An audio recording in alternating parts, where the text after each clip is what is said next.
Thank you for tuning in to Andronetalks Radio, gathering as one in our sovereign truth from a galactic perspective, exploring our world with new ideas, knowledge, and a promise of a better future. Galactic discussions for galactic-minded people.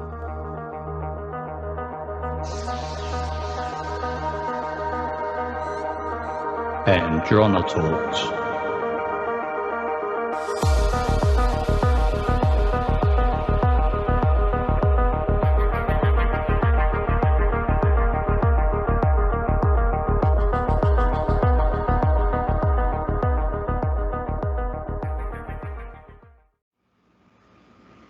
Hello everyone, and thank you for joining us today on Andronetalks News. So I have quite a few articles here and different things that are going on. I apologize for not keeping up to date with everything, although I have a bunch of information today. So I do spend quite a bit of time in meditation. As a seer, I'm constantly getting ideas, looking at things, and then confirmations, just to find clarity on the behalf of humanity and the behalf of all our listeners, all those loved ones, the divine loved children of the universe. We are here in a very, very important time. And so I believe many star seeds and so forth are also here joining us. So it's important for us to keep updated in what's going on, to be able to support one another, to exchange information. There's no one person on the earth that knows everything, but yet there are large flocks of people that are gravitating toward different people for whether it's entertainment purposes, scrutiny, or gathering what they think is intel.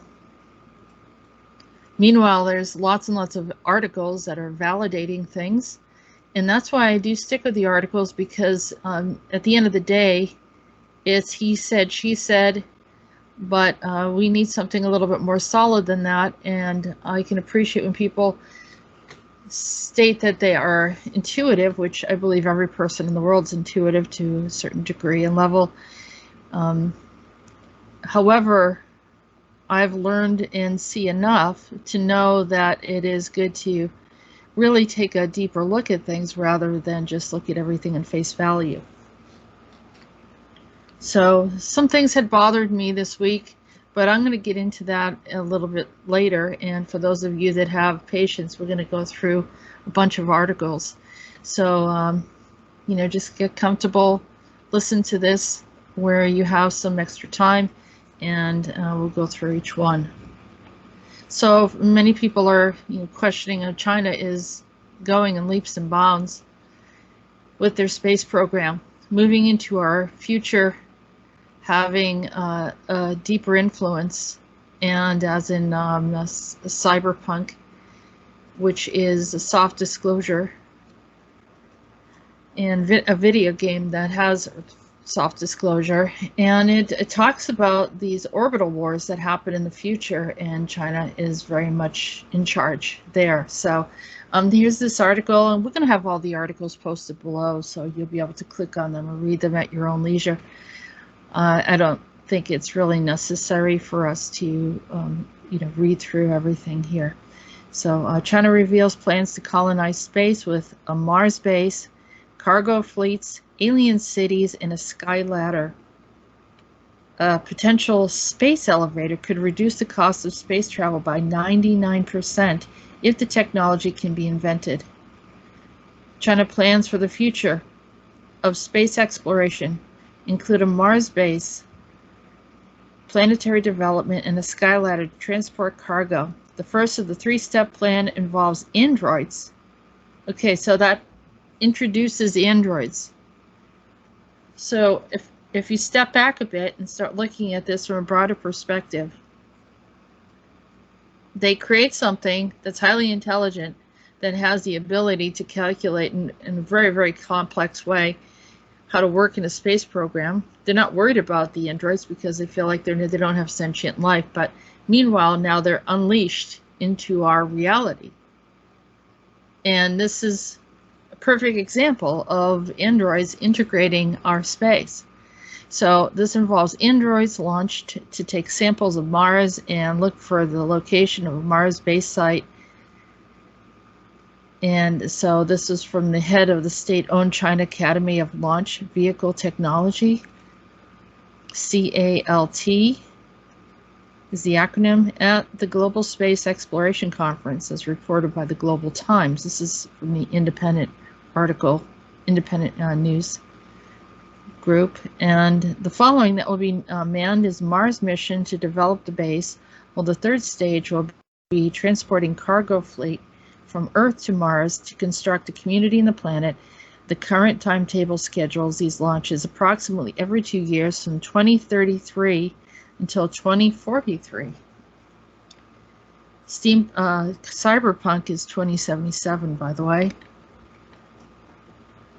The potential fourth stage, a sky ladder that could reduce the cost and time spent traveling to Mars, is also being developed, but it is unclear how much progress has been made yet.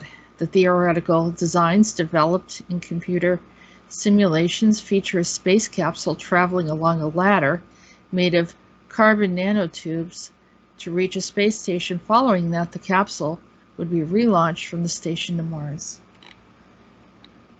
And, you know, there's more and more. As well as sending crafts to Jupiter for further study. So they're also looking, they got their eyes on Jupiter as well. Okay, moving on. Here is NATO is officially alarmed by China's shocking rise. Predicts Beijing to soon be moving troops around. Okay, so not just in space, but on the planet here. We had the People's Republic plan to spend the equivalent of about $202 billion on defense in the fiscal year of 2021. In recent years, the country has developed and produced off a range of advanced missile systems, aircraft, and warships. I wonder what they're planning for.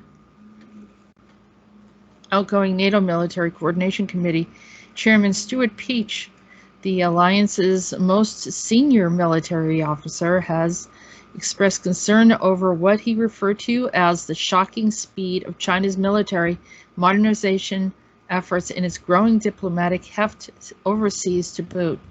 It is quite shocking how quickly China has built ships, how much China has modernized its air force, how much it has invested in cyber and other forms of information management, not least facial recognition, Peach said, speaking to the Financial Times ahead of his departure from his post on Friday. I think it is very important to keep an eye on that. What do you do if you're a leader in China with a modernized and powerful large force? You deploy it, you move it around, Peach suggests. The officer has pointed to Beijing's network of a large embassy footprint in countries around the world, saying many of them are now staffed with very large defense sections, often populated by general officers, and wondering, what's it all for? Why would you have all this military? You know, it's something to, it's geared to someone, I guess. Let's identify who they are not happy with, or maybe they seem to be very fixated in the effort of controlling of others. They like to put everything in a box and line everything up, and you know, I don't know what their concept of human life is, but yeah, that's my concern, and I think it's not a bad concern at all. China's military modernization. Take a look at that. Military vehicle carrying a WZ-8 supersonic reconnaissance drone. That's a drone, by the way. Takes part a military parade in Tiananmen Square in Beijing. This is in October 2019. I can imagine what they have now, to mark the 70th anniversary of the founding of the People's Republic of China. And there's more. Okay, Okay, they just keep getting stronger. We hear about them having more power in the future. Here's more of a space article. Those underground lakes on Mars just keep getting more mysterious. I thought I'd share this in case anyone wants to take a look. And it gives a little bit more understanding of the landscape. So I will have this available as well. They discovered a Martian South Pole underneath the ice cap. More and more information is coming up about our understanding of these planets because of a presence that is already there on Mars. And that's something that people in mainstream media are not willing to discuss, other than what Elon Musk is talking about. All right, so even this is another article from Yahoo News. Even the Hubble Space Telescope's backup computer is glitching now, raising new questions about what's gone wrong. So we're having glitching, and the NASA has been troubleshooting a computer error on the Hubble Space Telescope for 12 days. This article came out on June 25th, 2021. But the backup computer just glitched too, hinting that the issue lies somewhere else. So someone is creating this glitching in the Hubble. They don't want us to see something. The Hubble, which launched into orbit in 1990, the world's most powerful space telescope, it has captured images of births and deaths of stars, discovered new moons around Pluto, and tracked into interstellar objects as they zip through our solar system. Hubble's observations have allowed astronomers to calculate the age and expansion of the universe and to peer at galaxies forming shortly after the Big Bang. But the Earth orbiting observatory hasn't done any scientific work for 12 days. The telescope's payload computer, a 1980s machine that controls and monitors all spacecraft science instruments, suddenly stopped working on June 13th. NASA's team has been troubleshooting ever since. But the team figured that even if they couldn't fix the computer, that they could always switch to Hubble's backup payload computer.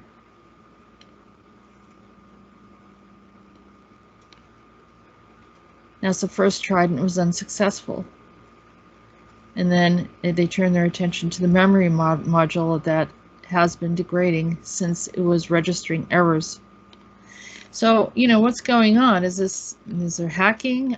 Do we have some ETs or maybe some space travelers? Either way, it does. I believe it's some of the powers that be on the planet don't want them to see what's going on.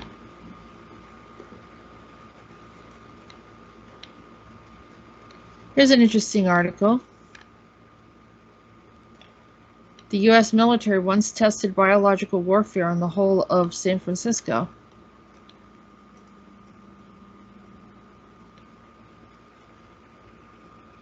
It sounds like a prime conspiracy theory, and indeed, if you type into Google, that's a lot of what you'll find. But for a period of at least 20 years, the Army carried out simulated open-air biological warfare attacks on their own cities. In the wake of World War II, the United States military was suddenly worried about and keen to test out the threats posed by biological warfare. They started experiments looking into how bacteria and their harmful toxins might spread, only using harmless stand-in microbes. They test these on military bases, infecting soldiers and families who lived with them, but eventually they stepped things up a notch. It turns out that the U.S. military carried out 239 secret open-air tests on its own citizens.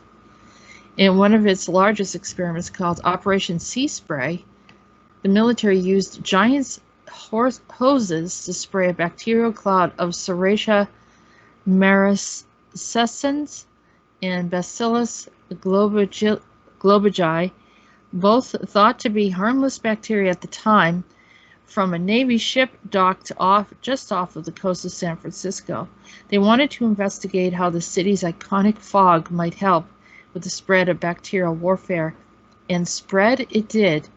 It estimated that all of the city's 800,000 residents inhaled millions of the bacteria over the next few weeks as they went about their daily lives, none the wiser. At the time, S. marcescens seems like the ideal proxy of a deadly bacterial attack, like one using anthrax. Living in the soil, it produces a handy bright blood red pigment, a property of exploited in microbiology as a biological marker, allowing scientists to track its transmissions in various situations. Perfect, then, it could seem, to track simulated biological warfare attack, except we now know that it's not the benign bacterium we once thought it was. So the military experiences are now known to have caused death of at least one person, Edward J. Nevin, and the hospitalization of 10 others, all who suffered from urinary tract infections. It is now known that the S. marcescens can cause infection, especially in the urinary and respiratory tract. And in fact, it's even been suggested that the increase is causes of pneumonia in San Francisco's following Operation Sea Spray, which could have been as a result of a bacterial cloud. But the experiments didn't stop there. Of course not. As stated, the military carried out over 200 such tests across the country, from New York to Washington, D.C., spraying bacteria and other fluorescent microscopic particles into the air, and one of which, zinc cadmium sulfide, is now thought to cause cancer. In another series of experiments, they even went so far as simulating an attack on Washington's Greyhound bus station and airport. And the tests were limited to American shores weren't limited to the American shores either. In conjunction, the Ministry of Defense scientists, as part of the DICE trials, S. marcescens was also sprayed, along with anthrax simulant and phenol, from a ship over the coast of Dorset in southern England in its spread tract. This is also just one of over 100 such experiments carried out over the UK by the British military, which is known to have sprayed zinc cadmium sulfide across large swaths of the country.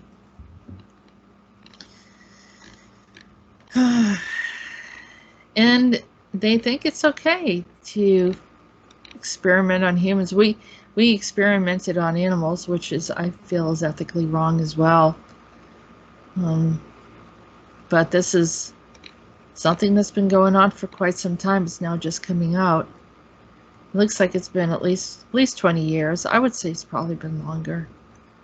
They always tell less than what it actually is. Okay. Next article, Daily Mail. Russian fleet 35 miles off of Hawaii practices sinking an aircraft carrier as U.S. Navy strikes a group moves into the area in an F-22 stealth fighters in Pearl Harbor placed on standby. Russia's defense ministry has announced it's sunk an aircraft carrier just 35 miles off the coast of Hawaii in a huge war game exercise that has alarmed the U.S. At least 20 Russian warships, submarines, and support vessels flanked by 20 fighter jets are taking part in the exercises, the biggest since the Cold War. Remember, the G7 just happened, and that didn't go very well, or at least for the leadership of the U.S. And so now this is, a test. Russians said that they are 300 miles off the coast of Hawaii, yet unconfirmed satellite images from June 19th appear to show them much closer, within 35 miles of the U.S. state. I'd say that's pretty close. It's like, breathing down someone's back. And I was having a discussion with someone about, people doing ceremonies and what have you. And certain people making announcements and challenges or whatever, and speaking in levels of authority that they're really not in those positions of authority. But unfortunately, it created an energetic breach and made the U.S. vulnerable. And I made a comment to a personal friend.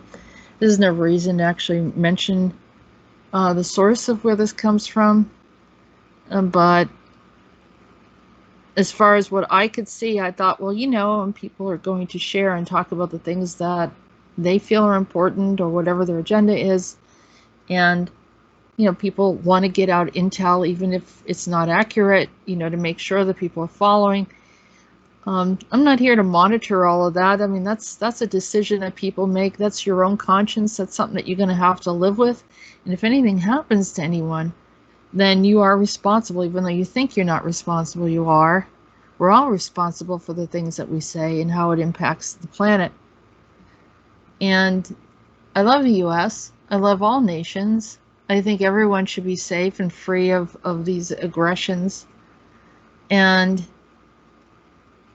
so energetically, there was a breach that brought in nefarious entities at that time where people were making specific announcements and challenges and so forth. And, it ended up becoming my problem and those that I work with. And we had to do some protection and clearing for the U.S. I'm just asking people to disentangle. Make sure that you're not creating a hive mind or a collective group of consciousness for certain agendas that are, could end up becoming malevolent or harming others. And because I know that people's intentions, even those that are doing some of these things, I believe their intention is to help the planet. I believe, I can't speak for them. It may not be true. It may be more of they want greater followers. But either way, I'm not going to try to analyze that. I just want to say that we need to look out for our borders, and we need to communicate and stay together as far as do not be in consent or agreement with anything that is putting our nations at risk. And I say nations because for me, yes, the United States, but I'm also concerned about all the other nations as well. And we should all be protectors, as much as we can of the nations that we're living in, the homes and people that we love and communities and so forth. All right, so a little bit more to this story. So then there's a Royal Navy set for a Middle East clash as Russia deploys warships to the Mediterranean. So now Russia is testing the UK's resolve, as an expert tells the Mirror, as it may see Britain as a more vulnerable and exploitive partner of the US. So you have this kind of thing going on. Russian forces could be set for another flare-up of the Royal Navy new carrier strike group after Moscow deployed warships in the Mediterranean. Larger scale exercises began in the eastern Mediterranean, where the aircraft carrier Queen Elizabeth and her warships are located to hit ISIS and back U.S. operations in the Middle East. So it's getting a little uncomfortable. Here again, we keep on hedging on something that it could be a greater problem, and of course, ego is involved, which means that people may be tempted to use weapons that they should never use on this planet ever. But let's hold the highest intention for humanity, continue to keep everyone protected and safe, because those that are in charge and those that are ruling and making the decisions are clearly not of a sound mind. So here, Russia releases video, the British warship incursion into the waters near Crimea. This is RT. And I don't know if we can show this. So Russia has released a video showing Coast Guard vessel warning the HMS Defender that it was violating its state border and firing warning shots at the British warship, challenging warning shots. That's what they call that, warning shots. Challenging London's assertions about Wednesday's encounter. So, okay. Vladimir Putin warns of unpredictable incidences as UK denies Russia fired on warship. So here, they have the video footage of it.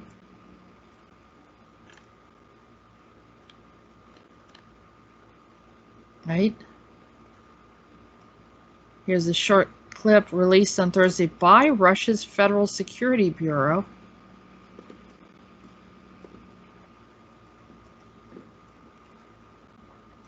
Vladimir Putin warns of unpredictable incident as UK denies Russia fired on warship. Russia Defense Ministry has said one of its vessels fired a warning shots at the British royal ship because it has violated the Russian waters. Moscow's claim that has been denied by Britain Ministry of Defense came on a day when Russian President Vladimir criticized NATO's military buildup near its country's borders, which he said could lead to unpredictable incidences.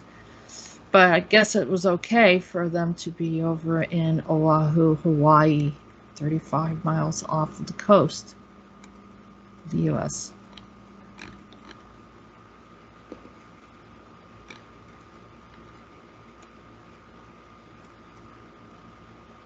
Here's an interesting article. The MP warns Brits have to learn to live with for the rest. Oh, did I say the word? For the rest of time, and statement opposing reopening delays. So, interesting article. Why is it that they want this to be indefinite? Why is that important? Why is there so many people from the UK that are doing disclosure and they're interested in the US? And why are they not helping the people in their own backyard? I don't understand this. This is the worst in the world.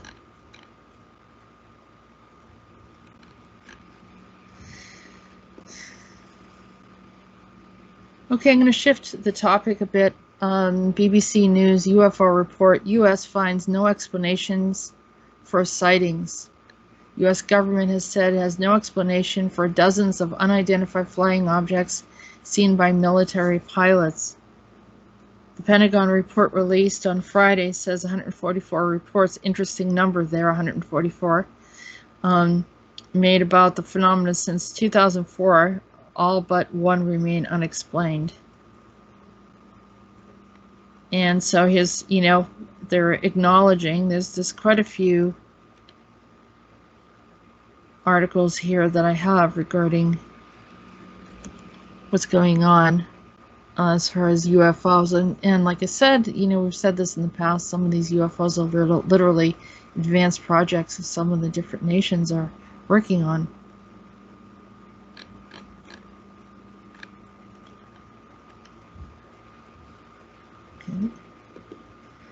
Here's U.S. intelligence community released long-awaited UFO report. CNN Politics.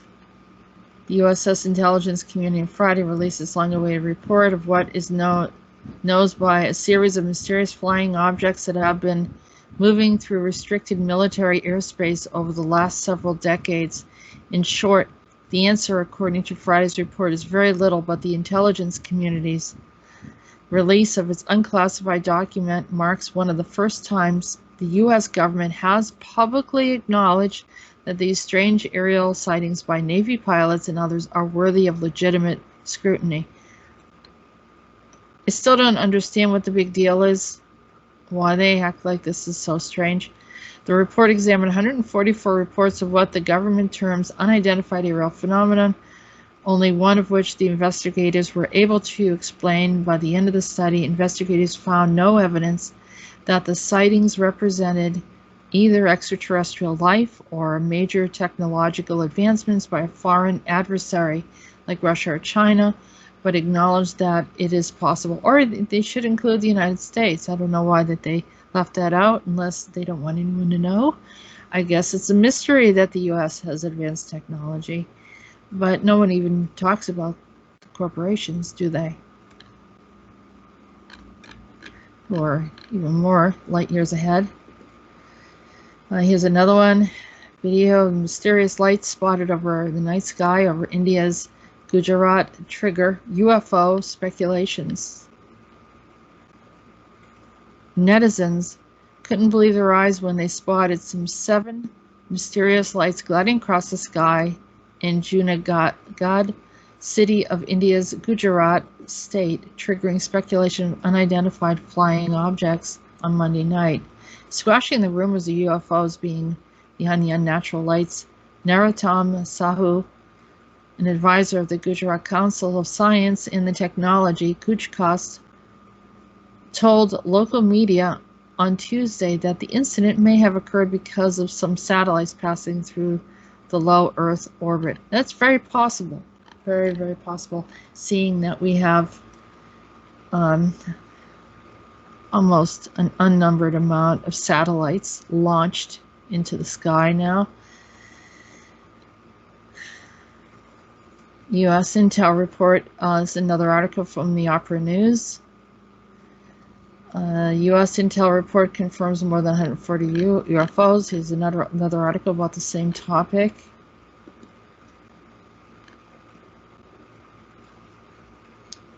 Okay.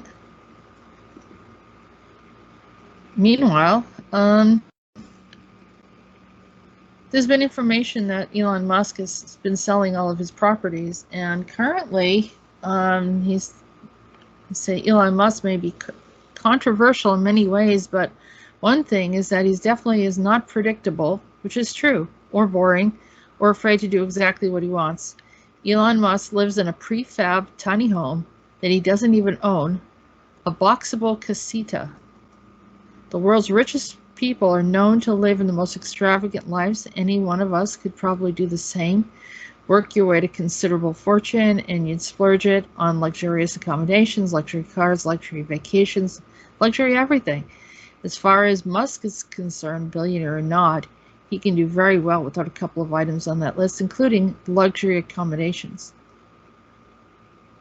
So the Tesla SpaceX CEO is now homeless, more or less, according to one of his tweets from earlier this month. He now lives in a SpaceX property in a house that's worth $50,000.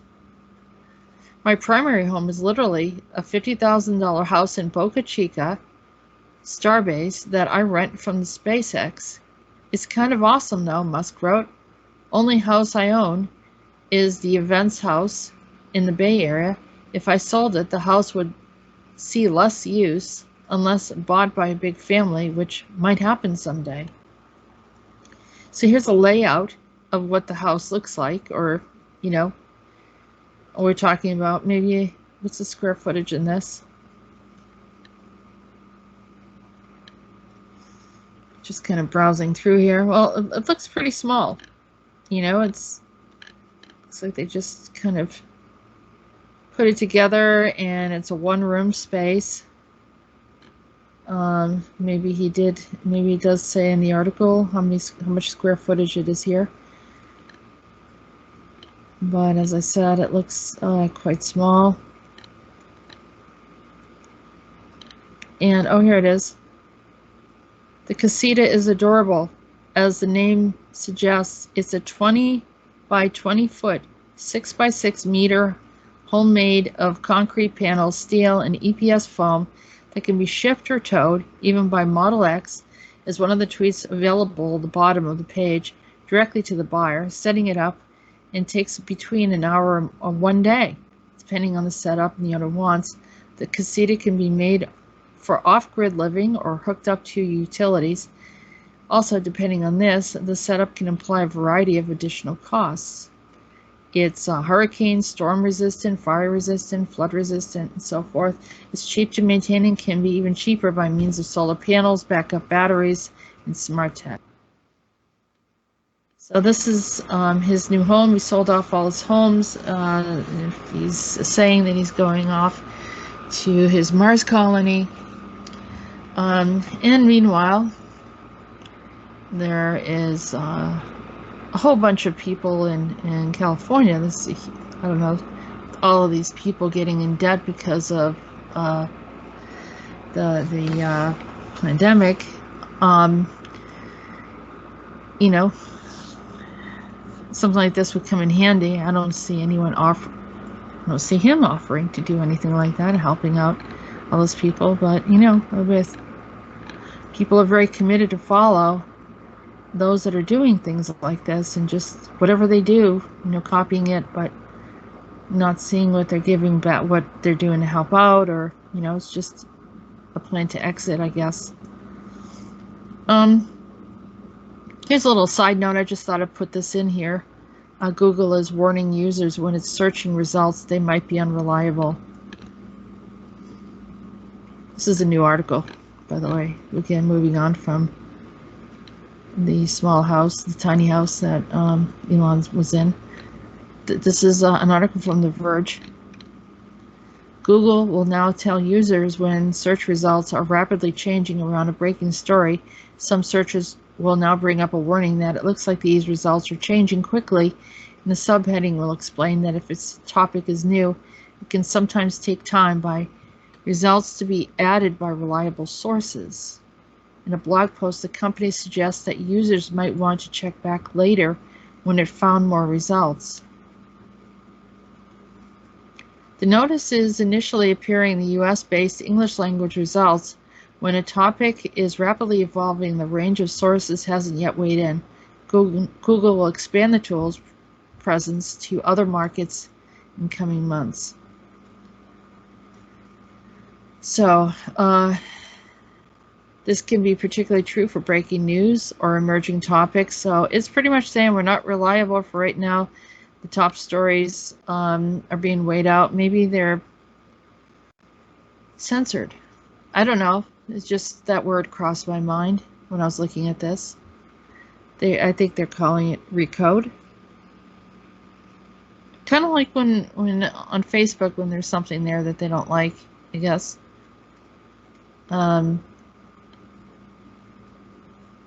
Yeah, maybe they're recalculating things as well, or recoding, or censoring.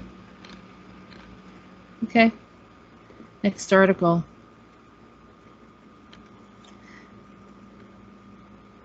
This is from The Guardian. Scientists identified 29 planets where aliens could observe Earth. So, hypothetically, if there are that many different alien species or settlements or colonies on 29 other planets, they could observe us. They could be watching us. So if you don't believe that there are ETs on these other planets, then or some kind of sentient life, then I guess it's not a relevant article. But if you do believe and based on the way our reality is, it's really easy to believe that there's interference and other influences happening. That's how it's happening. 29 habitable planets are positioned to see Earth transit and intercept human broadcasts. It means they can hear what we're saying. Earthlings have gazed into the heavens, wondered about life amongst the stars, but as humans hunted for little green men, the extraterrestrials might have been watching us back. Of course, the world has gotten very, very complex as we started to launch into space travel, hasn't it? So this is an interesting article. But we're moving on. And here's another interesting article from SciTech Daily. NASA's Webb telescope will look back in time, use quasars to unlock the secrets of the early universe. Looking back at time, Webb will see quasars as they appeared billions of years ago.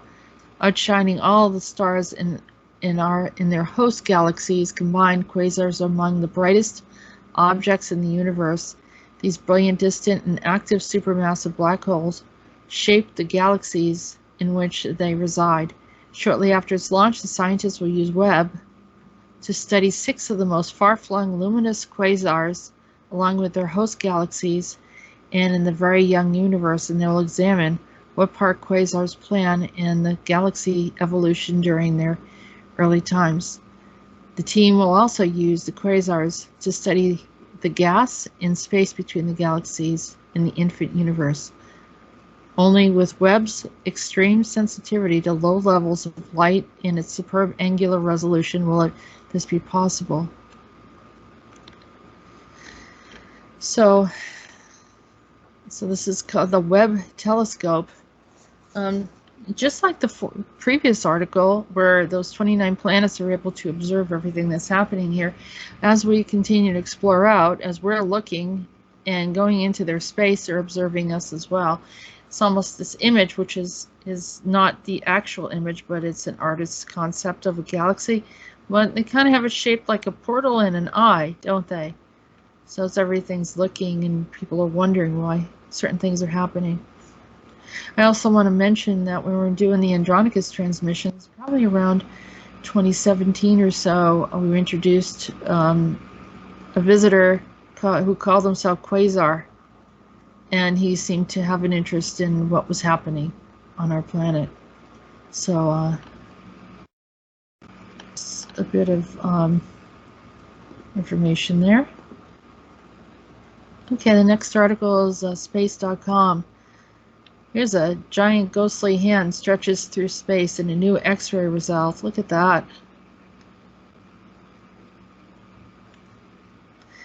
I've always seen these enormous, really, really large beings doing things, and you know, we have a lot of the Greek myths and Greek and Roman myths and Ovid and all of these early writings, and you know, they would talk about things like this, these very large beings that made us look extremely small on the scale.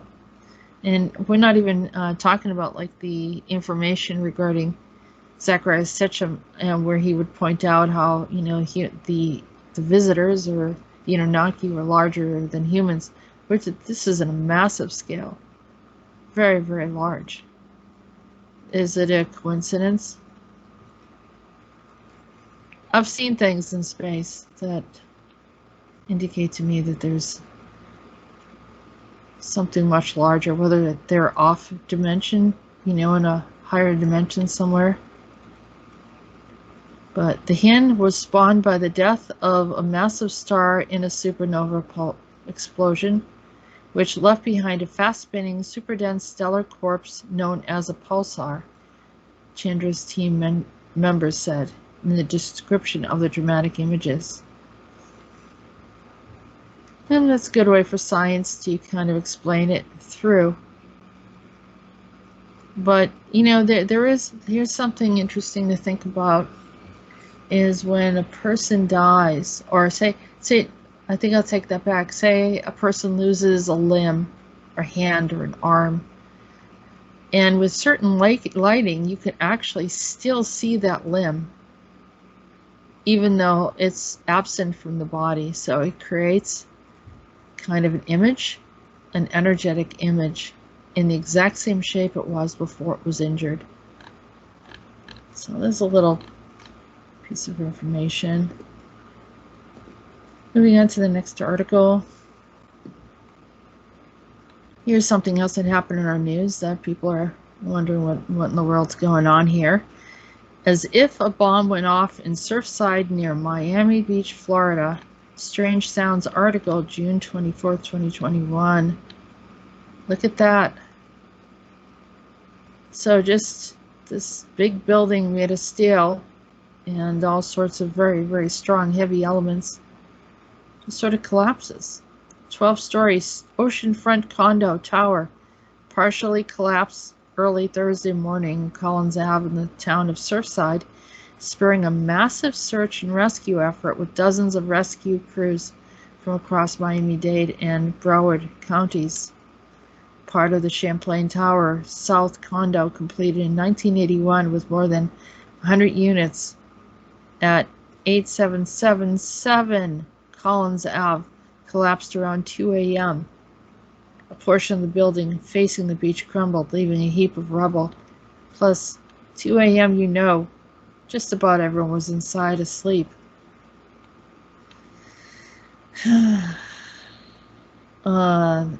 The mayor, Charles Burkett, confirmed that 10 people were treated for injuries on site, 2 transported to the hospital, at least 1 person has died. I haven't seen a more recent update. It's been a couple days since then. I believe this is on 24th. It's now the 27th. So, yeah, I thought that was interesting. But the way it looks, to me, looked very suspicious. Let's see if they have some footage on this.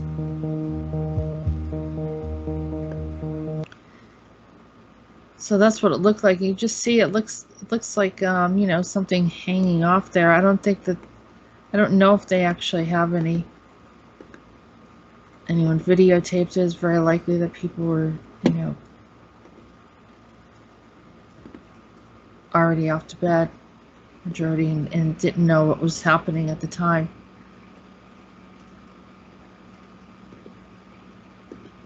This is something that was posted on Facebook. I thought it was very interesting because this is Florida and this is Oklahoma City, Oklahoma. It has the same look, doesn't it? This was considered a bombing. This didn't have the sound effects of bombing, but it had the visual outcome of a bombing. It's the same thing. I was in Oklahoma City I was in Oklahoma when that happened. And wasn't living in the city. I was living in Tulsa area, but it was a strange awareness that we were in a very, very difficult time.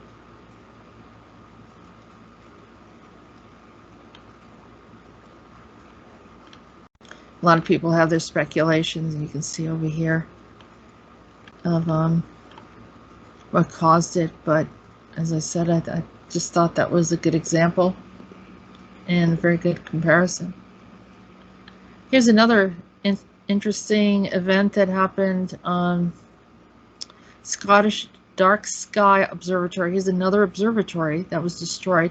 Someone doesn't want anyone looking at things. They want them to close their eyes. They want everyone to close their eyes. But they're literally going after observatories. This happens to be the trend. Also on the 24th, by the way. Scottish Dark Sky Observatory in Ayrshire has been destroyed in a suspicious fire. Emergency services were called on the site on the edge of Galloway Forest Park at about 1 a.m. or 1 p.m. A joint police and fire service investigation will be carried out to try to establish the cause. The Scottish Fire and Rescue Service said it has sent 4 appliances to the scene in the early hours, and crews remained on site, and there were no reports of casualties. So it did happen at night. Okay, 1 a.m. The other one was in 2 a.m. Detective Con Stevens Gray said the observatory is run by a charity organization. Financial impact and damage caused is extremely significant. It is vital we establish the full circumstances surrounding what happened and appealing to anyone with information to come forward.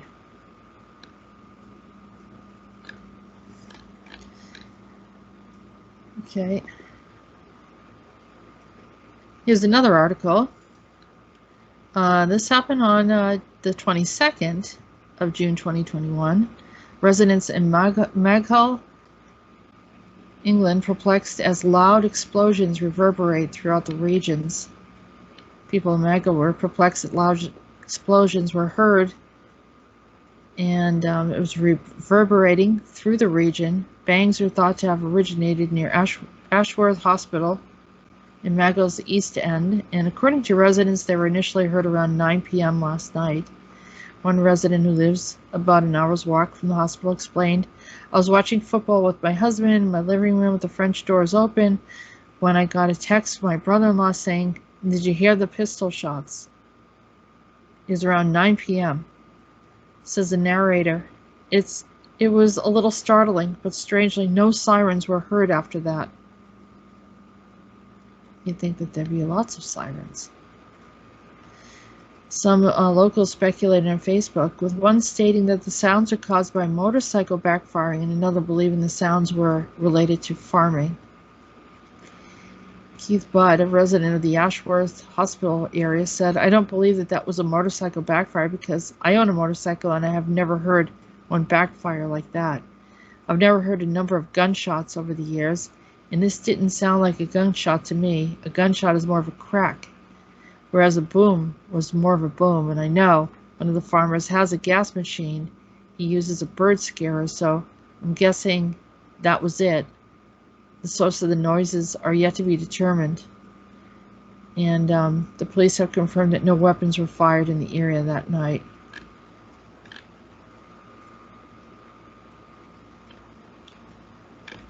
So there's things happening, a lot of strange things happening like this. And people say it's underground bases. Maybe, maybe not. I talked earlier about simulation. This is the Drive. And the War Zone National Guard just simulated a cyber attack that brought down utilities nationwide. So this year's Cyber Yankee exercises simulated the increasingly likely scenario of cyber attacks crippling huge sections of the nation's infrastructure. National Guardsmen just completed a 2-week training exercise which saw them respond to a simulated cyber attack that took out critical utilities across the United States. So this is in the event that happens. There's also, already been attempts in that area to shut certain things down. So here again, it's like people are on this alarm. The exercises have become an annual event, but this year took even more significance after coming on the heels of several major ransomware and cyber attacks that crippled large parts of the American infrastructure in recent months. So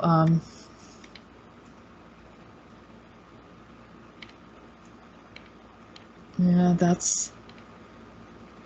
we'll have this article there for your review.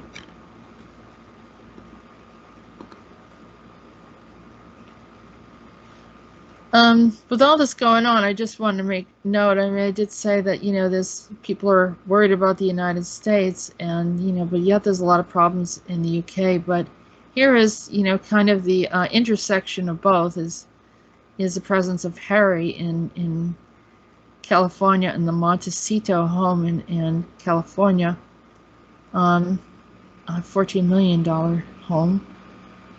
And so, it seems that things have kind of, this is the interior, they seem to like this cream color and white, and wood, something that, I don't know why, I don't know if this is symbolic. There's an Archie's Chicken Inn, and, they're talking to Oprah with chickens, making themselves look very, I don't know, like everyday people. But yet there's all this activity going on. And like I said, for some reason I'm hearing people tell me that there's groups of people that are saying if you want to deal with the UK, you have to come and take care of what's happening in the US. And I don't know. It looks like there's a presence of the UK here. So I don't know. Something to think about. Okay. Here again, another article from the Daily Mail. National Guard is preparing for a major cyber attack that would bring down utilities across the U.S. Troops tackle massive simulated breach there's a breach, the word breach, because that's what I said originally when I saw those ships, Russian ships. And so during the 2-week training exercises after the hack of the Colonial Pipeline brought the nation's fuel supply to its knees. Okay.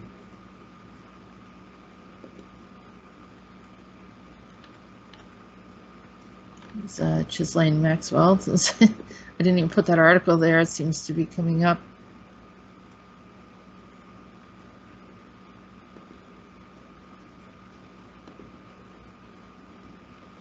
Here's another article where there's something strange happening. It's yourcentralvalley.com publication. Lemoore identifies victim of a deadly water tank explosion, restricts residents' water usage. And this is in California. Man killed on Monday. Deadly water tank explosion. Lemoore was identified by city officials on Tuesday. It comes at a water usage restriction were put in place for the residents, and so then they exploded it. According to the city, the contractor killed in the explosion was 41-year-old Dion Jones. He was married with 3 children, and he worked for a File construction for 16 years as a union carpenter. The city employee also injured in the incident. Related, the city officials revealed that 1.5 million gallon water tank exploded when a contractor started welding it. A tsunami of water then swept through the site, and the tank itself lifted approximately 70 feet in the air. I don't know if welding could do something like that. It sounds like there was something else involved in the process of welding.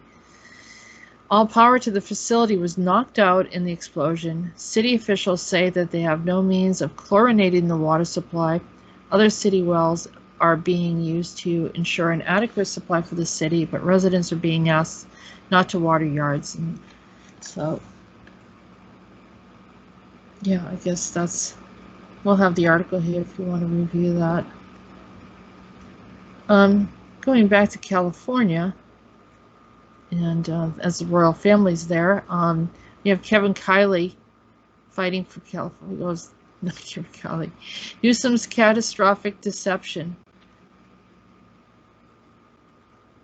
Sometimes the dots connect themselves. Let's start with today's bombshell report that Gavin wildly misled the public about his fire prevention efforts. And the investigation from Cap Radio and NPR's California newsroom found that the governor's misrepresented his accomplishments and even disinvested in wildfire prevention. Newsom overstated by an astounding 690% the number of acres treated with fuel breaks and prescribed burns. It's hard to say where the deception or the dereliction is worse, but there's more. At the moment, Newsom is trying to pass a new law to let him control when the recall happens. After months of delay, he suddenly wants the vote sooner, and his main supporter in the Senate explained, writing that fires in the late summer or early fall are among Newsom's biggest threats. Returning to the NPR report, it's clear why he's so worried. Overall, California's wildfire response has faltered under Newsom. Fuel reduction output dropped by half in 2020 to levels below Governor Jerry Brown's final year in office. At the same time, Newsom slashed roughly $150 million from California wildfire prevention budget. So he just slashed that, even though that's a huge problem, a major threat to the well-being of the citizens of California. He slashed that program down $150 million, where fires were just going on and on and on, where this is a state that is bordering the water and they couldn't airlift any water. They had planes that were able to do that. They actually canceled some of those planes. Those planes are no longer in operation. And I guess the intention is ignore that and let the fires happen. And so anyhow, this is part of the reason why people feel angry. I believe I would if I was there. So as a result, Gavin Newsom, this is Fox News. Gavin Newsom, recall, becomes official, over 1.7 million signatures against California Democratic governor verified.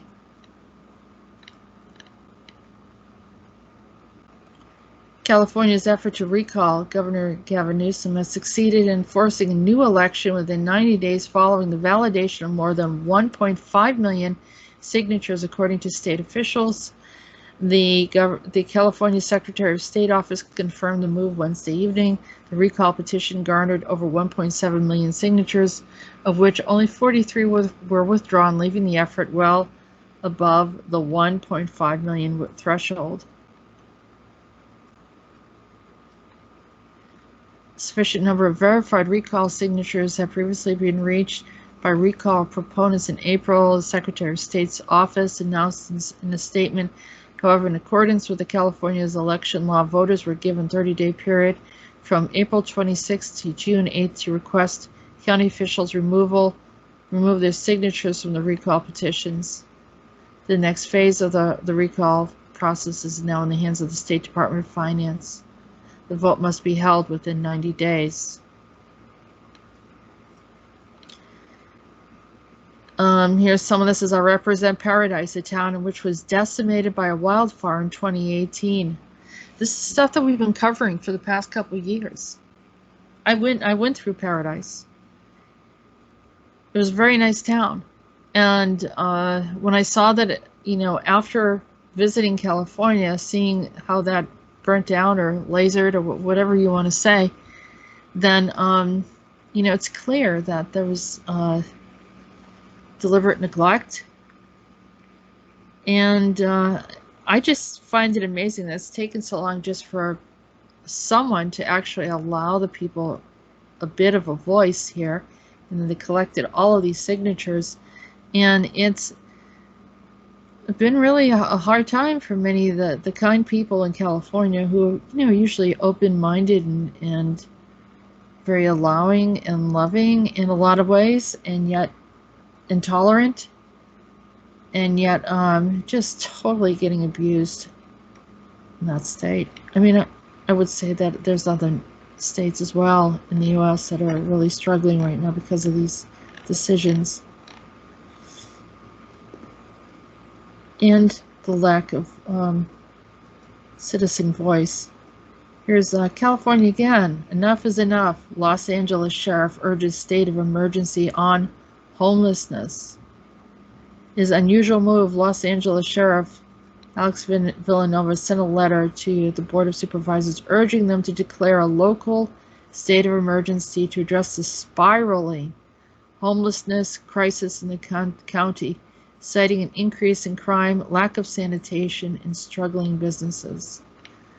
So I'll have this article here for you, but as you can see that, with all the wealth, the abundance, and even those homes that Elon Musk talked about, there's a lot of cruelty and unkindness that's been happening. And the lockdowns haven't helped much of financially supporting all of the people that are in need, or preventing them from even supporting themselves. Here's a new article. Something a little bit more positive, I guess. This is Gizmodo, the new device creating water from thin air. Everyone's freaked out. Oh, the global warming, we won't have any water. We have the technology. I mean, not to say that we shouldn't care for the reserves of all our natural elements that we have here. Of course we should. But why keep pushing the fear or the reasons why we should depopulate when there's always another way? I brought up the topic of desalination with Peter. Apparently that was a major issue. I don't know why. It seems like it's very simple and logical. They have billions of dollars to pay for programs that really are just wasting money, and we can see that, and yet they can't do desalination plants for coastal cities. Anyhow, sorry, I'm a little frustrated. and as many of you are as well from some of the information that I get back from you. And we do care.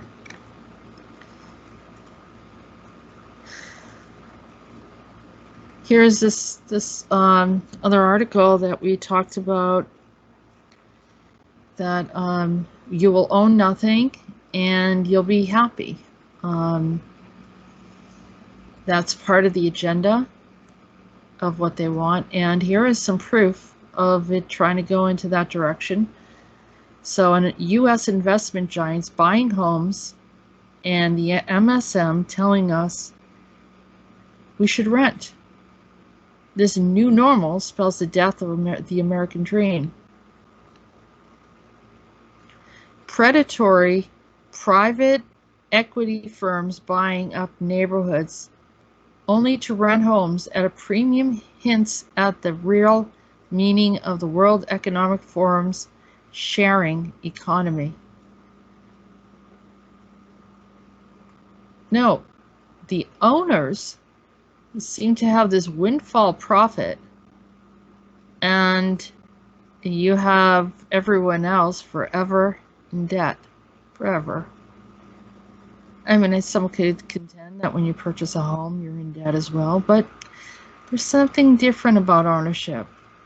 You can put a picture on your wall. You can do whatever you want in that space. You can have a cookout. Renting always includes rules. Americans never voted for this, but their leaders are loving it. They're lining their pockets, watching everyone lose their properties, and then buying it up. Owning a home is no longer feasible for Americans coming of age in the 21st century, according to Bloomberg's columnist Carl Smith, who smugly suggested in an op-ed that they stop worrying about whether they can afford a house, ignore the asset-stripping investment vultures, and just embrace the depressing reality of lifelong debt peonage under the rule of the same private equity giants.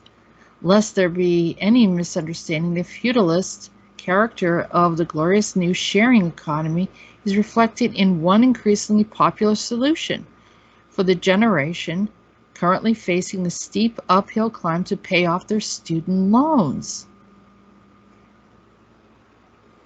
I thought that was a deal that they cut for the Antifa kids, that they were, you know, if someone gets in office, he was just going to give everyone free education and loans and pay off their loans, which never happened, did it? I think that was a big promise. That was the inspiration for many of the Antifa kids who kind of got taken advantage by everyone, and they didn't know how to research and figure out that they were being taken in these events. But now look, under the scheme known as student loan asset-backed securities, SLABs, students, that's the acronym for it, students are invited to essentially indenture themselves to come to some corporation, paying off their debts by selling off a percentage of every paycheck they subsequently receive until the balance is zero. Any questions? Feudalism, for thee, but not for me. Feudalism, does anyone recall feudalism? That is the lords of the land, and as a feudal society, and the rest were there to work the land, and you were allowed to be there. When you worked the land, you gave the majority of your product that you produced from planting and growing and farming, and you got a meager amount in return. And so I guess this is gratitude, or you don't have a choice, and that's feudalism. So telling everyone, I mean, some people say, well, you know, it's like that in other nations already.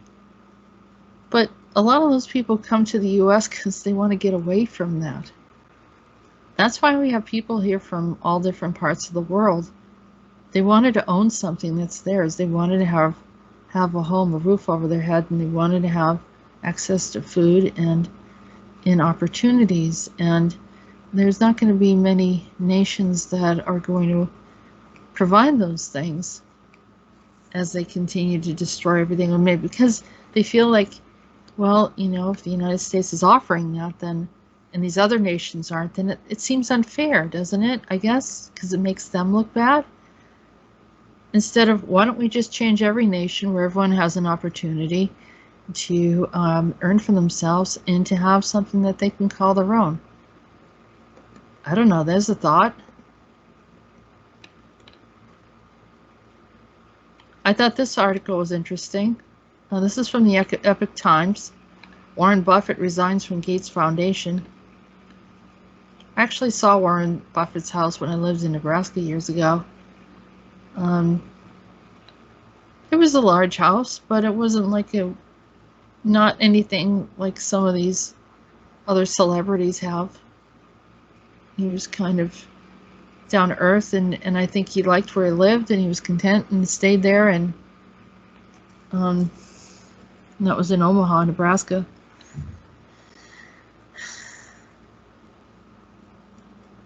He says he will announce plans in July to answer questions raised about his leadership structure as it deals with the divorce of his two founders. So I don't know if it's necessarily for any kind of moral reasons, but maybe he just didn't want to take one side or the other. I don't know. But I did find it interesting in how that will play out. Here's an article from Bitcoin. This is from Newsbreak, actually. Bitcoin exchange founders missing after a hack. So is 3.6 billion. So I think I talked about this before. That's after El Salvadoran approved Bitcoin as a legal tender. Early this month, China came down heavily on mining operations in its mainland, crashing the value of cryptocurrencies globally. Now, $3.6 billion scam involved in cryptocurrency trade has come to light in South Africa, which is being termed as the biggest heist in short history of cryptocurrencies. Brothers Amir and Rees Kaji started Afrocrypt in South Africa in 2019, and the company provided its users with updates in cryptocurrency trading and allowed them to create portfolios of cryptocurrency investments. By April last year, Afrocrypt had purchased 69,000 bitcoins, which is roughly worth $4 billion for its customers. And then there was alleged hack, and yeah, so people that are investing should always keep an eye on what is going on in this area. And this says interesting article. Here's another interesting article from Fox News. The liberal dark money group 1630 funds election wish list boosted by Swiss billionaire. And there's a little notation here. As of 2014, Hans-Georg Wyss said he did not hold American citizenship. Swiss billionaire Hans-Georg Wyss appears to have helped liberal organizations, including a powerful dark money group called the 1630 Fund, check off their election policy wish list with at least $208 million in donations from their nonprofit foundation since 2016. As of 2014, was said that he did not hold American citizenship, although money from his Washington D.C. based foundation appeared to have trickled down into efforts to restore felons' voting rights in Florida, to mandate automatic voting registration in Nevada, and redraw districts in Michigan and more. So here is someone who is not an American citizen, but he has $208 million, and from nonprofit and foundation use, and who knows, maybe it's actually citizens of the U.S. through the government that's backing. Who knows who's backing it? Why do I feel like it's coming out of our pockets for some reason? Anyhow, This right here is showing that he's an influencer. I guess that's another word. He's an influencer in what is happening right now. We're seeing like Antifa, Soros, and others that are very interested in influencing what's happening in the U.S. and other nations, of course. But since I live here, that's the best way I can talk about it. But although it's money from, let's see, so this is what he's doing. He's restoring felons, people that have committed felonies, restoring their voting rights in Florida. That's because then, they're figuring out ways to enhance the votes. Then he's mandating automatic voting registration in Nevada and redrawing districts in Michigan and more.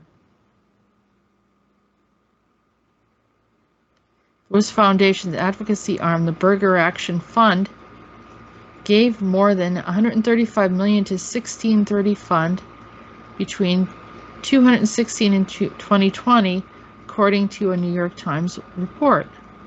Closely related to WIS and the 1630 Fund is the Hub Project, a behind-the-scenes group helping progressives that under the umbrella of the 1630 Fund, the New Venture Fund, another group that has received millions from the WIS Foundation. The WIS Foundation is one of the main donors of the Hub Project, which distributed funds from the 1630 Fund to state-level groups ahead of the 2018 midterm elections that gave Democrats control of the House of Representatives, according to the New York Times. Let's think about that. So their donations were able to fund state-level groups ahead of the 2018 midterm elections that gave Democrats control of the House of Representatives, according to the New York Times. One of those state-level groups was Floridians for a Fair Shake. Coordinated by the Hub Project, Floridians for a Fair Shake attacked Republicans ahead of the 2018 election. The group received at least $290,000 from the 1630 Fund. Another group, Floridians for a Fair Democracy, successfully restored voting rights to more than 1 million felons through Amendment 4, which appeared in the ballot in 2018, thanks to $3.95 million from the 1630 Fund. Count Michigan Vote, a Michigan-focused group known by several names, including Voters Not Politicians, receiving funding from the 1630 Fund to push for the creation of an independent redistricting commission to redraw Michigan's congressional and legislative districts every 10 years. The 1630 Fund provided $6 million of the $16.4 million the group raised from November 2018, according to the Michigan Campaign Finance Network. The Detroit News reported on how the seemingly nonpartisan anti-gerrymandering group was anything but in 2017. 7 out of 10 of the members of the Voters Not Politicians had donated to Democrats, while none had given to Republicans on third-party candidates, the Detroit News reported. In Nevada, the 1630 Fund gave $6.25 million of nearly $10 million raised. Clearly, more than half of what they raised by Nevadans for the secure elections, which promoted ballot question number 5 to automatically register to vote people who apply for a Nevada driver's license or identification cards.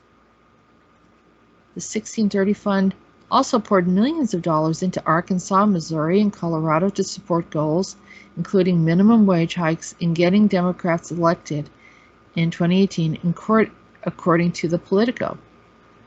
Weiss Foundation Burger Action Fund also gave $3 million to former Attorney General Eric Holder's National Redistricting Action Fund between 2018 and 2020.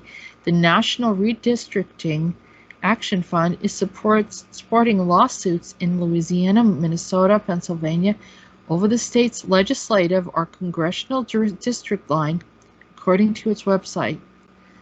Weiss Group provided 40% of the National Redistricting Action Fund's budget in 2017 and 2018, despite Holder's stated opposition to foreign dollars in U.S. politics.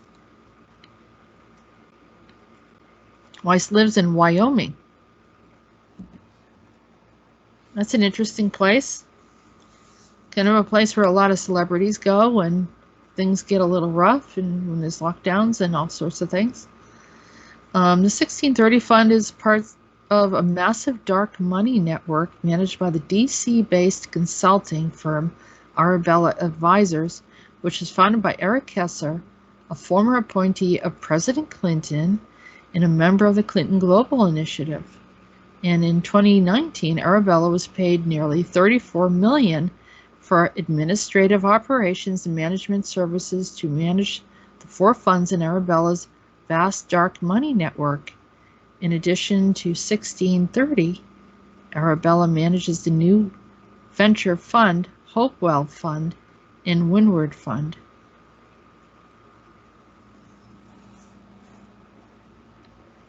Fox News inquires to the Weiss Foundation the 1630 Fund were not returned at the time of the publication. People are always looking for who's behind everything. I guess this is him right here.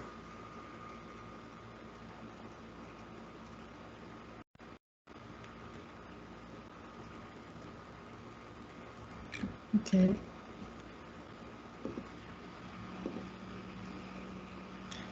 And here's just a little extra to add information. It's a news break. These Android apps steal your data and money. Uninstall them ASAP. The Joker has returned. By Joker, we refer to malware that not only collect data from Android users but also steals money and more.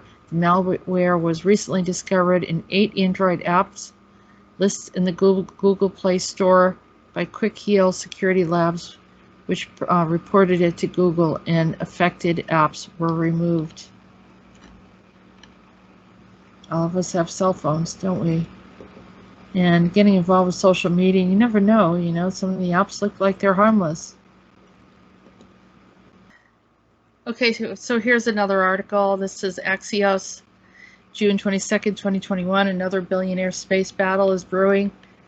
And the race between billionaires Jeff Bezos and Richard Branson is making suborbital space tourism a viable business.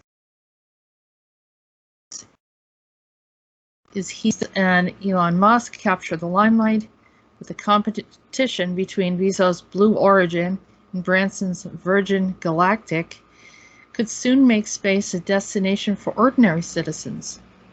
Driving the news, Bezos announced earlier this month that he's planning to fly with his brother and 2 other passengers on the first crew mission for Blue Origin's new Shepard space system on July 20th.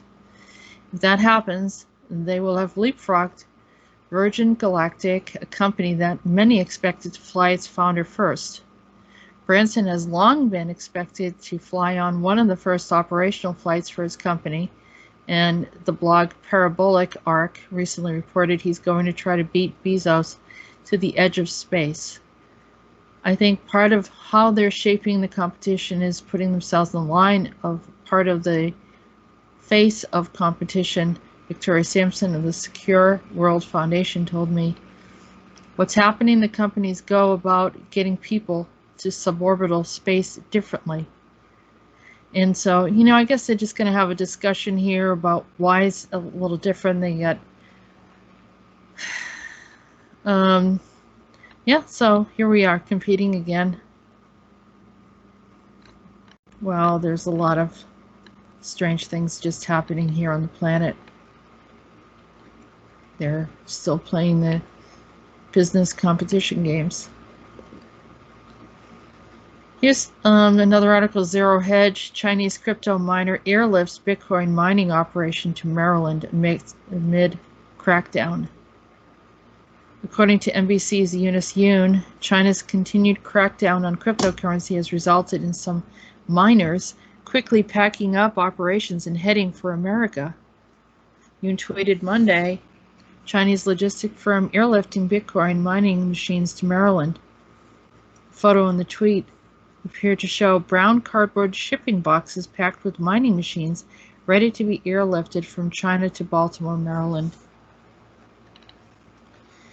As I said, keep your eyes out.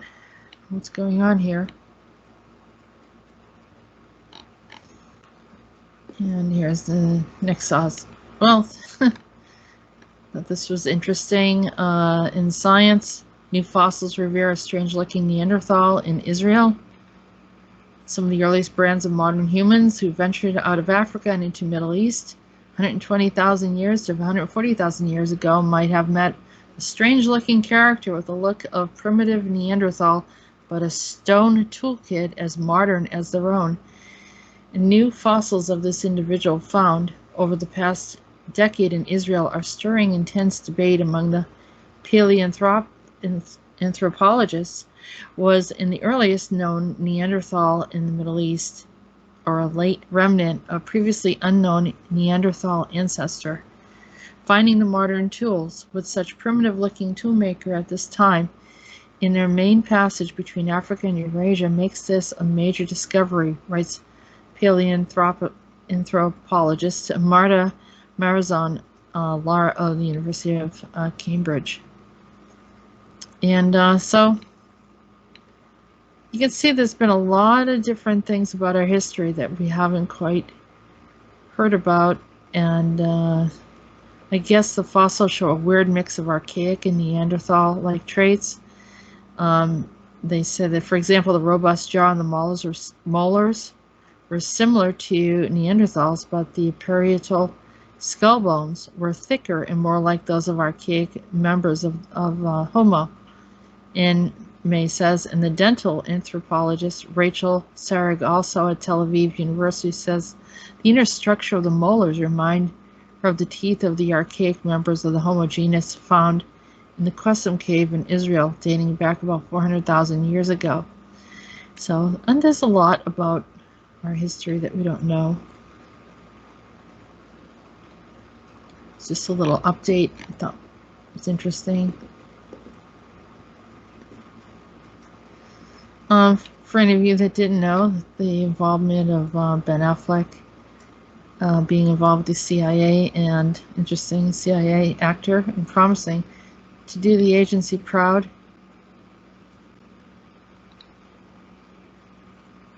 There's a little information on him here. He was on the circuit for Argo. Nationally, this led to questions for the CIA Hollywood connection. In the one interview, Affleck commented, probably Hollywood is full of CIA agents, and we just don't know it. And when he was asked if he was working for the CIA, Affleck replied, I am, yes, and now you've blown my cover. Okay. So, and that's that. Jennifer Garner plays a CIA officer in ABC TV series Alias. And this is her recruitment video. Okay. And I think we'll probably end with this. This is a stunning video of Antonov AN 225 taking flight near Karachi's Jinnah International Airport. Stunning new visions of the world's longest and heaviest operational aircraft has been filmed after it finally returned to the skies. And so I'm just going to play this.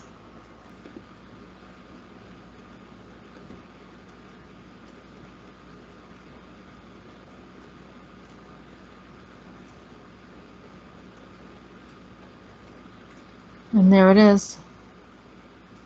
Thank you everyone for listening, and I appreciate your time, your energy, your intentions, the highest intention for humanity. And let's continue our prayers, keeping our ears and eyes open. Thank you for your support, and continue sharing with us. Please leave comments below. Have a good day.